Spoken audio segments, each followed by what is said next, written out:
உலக ஒழுங்கு என்பது கடந்த 10 ஆண்டுகளாக பெரும் கேள்விக்குறியான ஒன்றாகத்தான் இருக்கின்றது. இப்ப உலக ஒழுங்கு என்று என்ன என்று பார்ப்போம் என்றால், சில நியதிகளை அடிப்படையாக கொண்டு நாடுகள் தங்களுக்கு இடையிலான உறவுகளை முடிவு செய்வதுதான் இந்த உலக ஒழுங்கு என்று சொல்வார்கள். அதற்கென்று பல அமைப்புகளும் உள்ளன. ஐக்கிய நாடுகள் சபையும் அதனுடைய துணை நிறுவனங்களும், வேர்ல்ட் ட்ரேட் ஆர்கனைசேஷன் என்று சொல்லப்படுகின்ற உலக வர்த்தக நிறுவனம், இப்படி பல அவர்கள் எடுக்கின்ற முடிவின் அடிப்படையில் தான் இந்த நாடுகளுக்கு இடையிலான உறவு இருக்கும். மற்றது இந்த உலக அரங்கிலே ஒரு அலைன்மெண்ட் என்று ஒரு கூட்டு சேர்க்கின்ற ஒரு தன்மை இருக்கின்றது. இப்ப உலகாலமும் மேற்கு ஐரோப்பா, அமெரிக்கா, ஜப்பான், தென்கொரியா, நியூசிலாந்து, ஆஸ்திரேலியா, வேறு சில ஆப்பிரிக்க நாடுகள் எல்லாம் இணைந்து அவை ஒரு அணியாக இருந்து செயற்பட்டு வந்தன.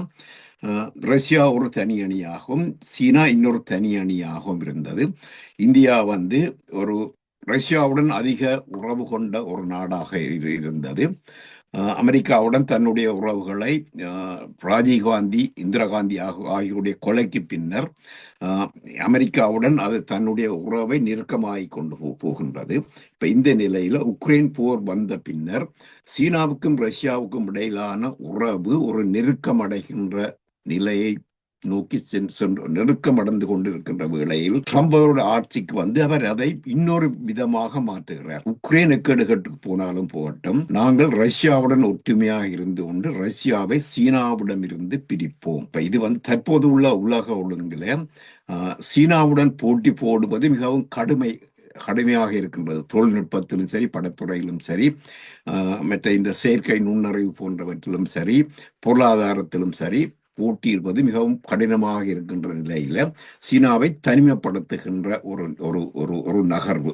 இப்ப இதே மாதிரியான ஒரு நகர்வு 1979 அப்போது சோவியத் ஒன்றியத்துக்கும் அமெரிக்காவுக்கும் இடையிலே அந்த பனிப்போர் உச்சமடைந்த நிலையில அவர்கள் தங்களுடைய பாதுகாப்பு செலவை கட்டுப்படுத்த முடியாது, அதை கட்டுப்படுத்தியே ஆக வேண்டும், அதை குறைக்க வேண்டும் என்ற நிலையில சீனாவை ரஷ்யாவிடமிருந்து பிரித்து தங்கள் பக்கம் சேர்த்து பின்பு அந்த பனிப்போர்ல சோவியத் ஒன்றியம் தோற்கடிக்கப்பட்டது என்றுதான் சொல்லலாம். அதன் பின்பு சோவியத் ஒன்றியம் வீழ்ச்சி அடைந்தது.